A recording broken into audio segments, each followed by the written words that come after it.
कर्म का फल हर मनुष्य को भोगना पड़ता है। रोहित नामक एक अनाथ बच्चा था।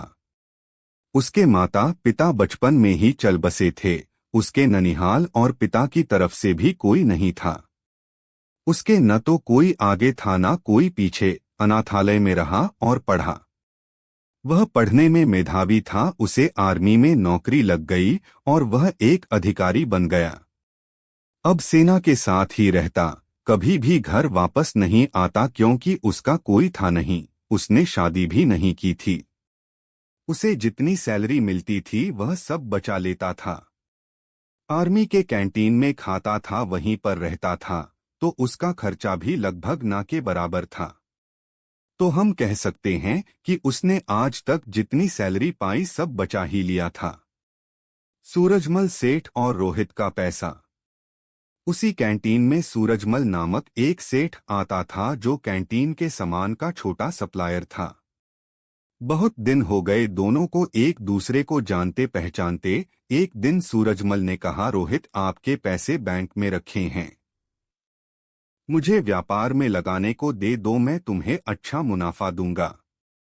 रोहित ने मना कर दिया। रोहित ने कहा, मुझे इतनी ज्यादा पैसे की लालच नहीं है। जो सरकार ने दिया है वह मेरे खाते में पड़ा है।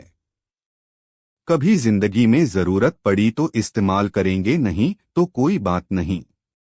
सेठ ने कहा, यह भी क्या बात हुई, अगर तुम हमें अपना दोस्त मानते हो तो तुम मेरी सहायता ही कर दो, मैं तुम्हें यह पैसा वापस लौटा दूंगा।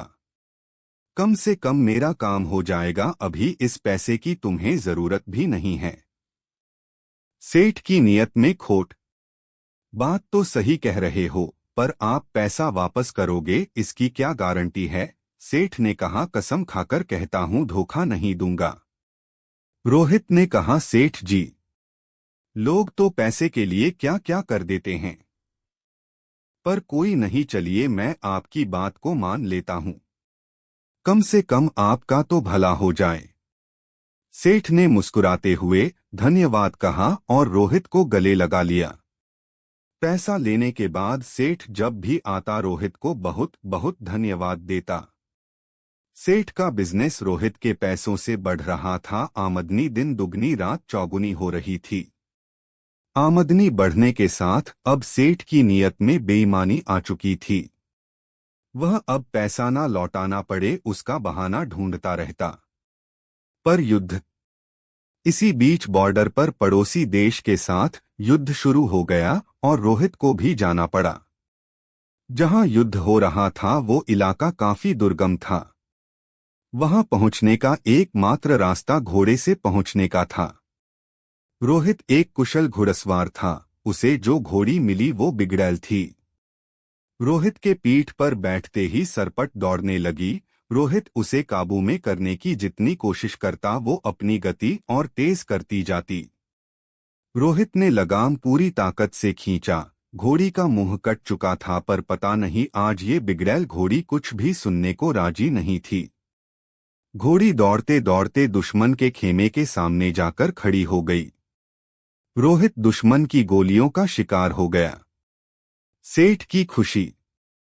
सेठ बराबर आर्मी कैंट में जाता था। उसे वहां पता चला कि रोहित युद्ध में वीरगति को प्राप्त हुआ।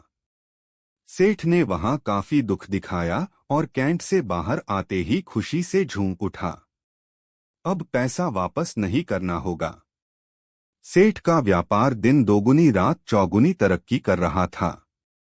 कुछ दिनों के बाद सेठ की पत्नी मां बनी और सेठ एक सुंदर बच्चे का पिता बना। सेठ के जीवन का ये सबसे बेहतरीन समय चल रहा था।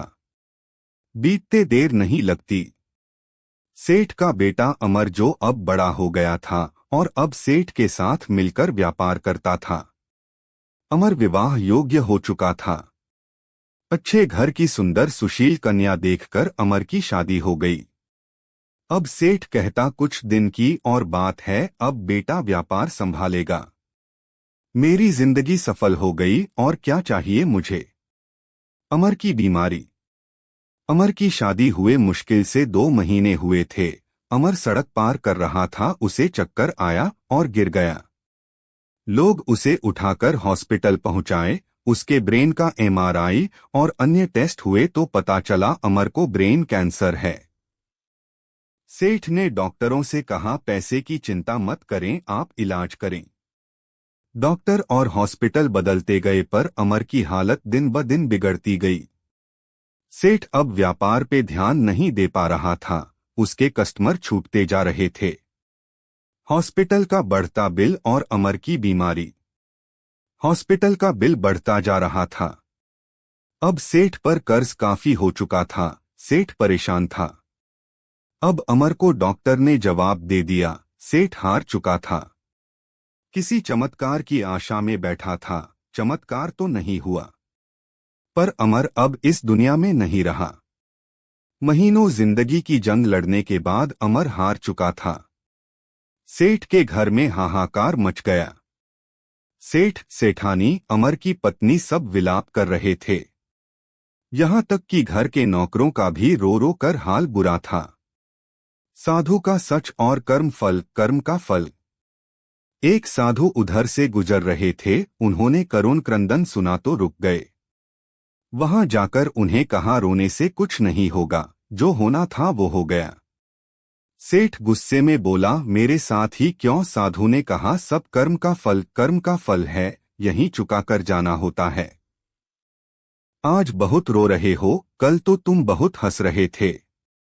सेठ ने कहा, मैं कुछ समझा नहीं महाराज। साधु ने कहा, तुमने अपने व्यापार के लिए उधार पैसे लिए थे। जब व्यापार चल पड़ा तो तुमने जिसके पैसे थे उसे लौटाए नहीं। सेठ ने कहा, गलत, वो मर गया था, किसे लौटाता? साधु ने कहा, झूठ नहीं। तुम भूल गए उसके मरने के समाचार पे तुम कितना खुश हुए थे। उस दिन तुमने मिठाई बांटी थी। क्या मिठाई बांटना सही था? तुम उसके पैसे को सरकार को या अनाथालय या किसी जरूरतमंद को दे सकते थे, पर तुमने नहीं दिया। तुम्हारी नियत में खोट थी सेठ, और कर्म का फल।